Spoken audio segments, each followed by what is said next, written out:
German-born Jewish Anne Frank documented everyday life in hiding in the Amsterdam attic.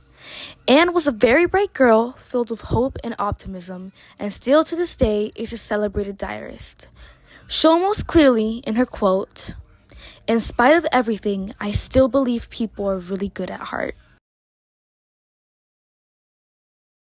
University student Sophie Scholl was a key member of the White Rose resistance group. Together they handed out leaflets and used graffiti to denounce the Nazis' crimes in its political system. At times she called for others to rebel and to resist against the Nazi state of the war. Though at the mere age of 21, Sophie Scholl was beheaded for treason in 1943. Her last words were, "How can we expect righteousness to prevail when there is hardly anyone willing to give himself up individually to a righteous cause? Such a fine sunny day and I have to go.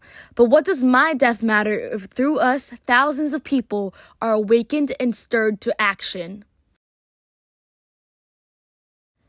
Freddie Knoller, Austrian-born Jewish, seek refuge in Belgium and France. In the process, he joined the French resistance. Although he was caught and sent to a transit camp of Drancy, he was then transferred to Auschwitz. By disguising himself with a badge of a political prisoner, he was able to conceal his Jewish identity and was eventually able to reunite with his two brothers after the war. Jewish-born Mala was arrested during a roundup of Jews and was sent to the temporary camp of the Malines and was then transported to Auschwitz. There she was in charge of transportation of women prisoners.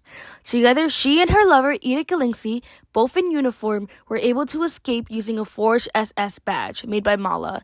Successfully, they both made it to the village of Cozy and received help.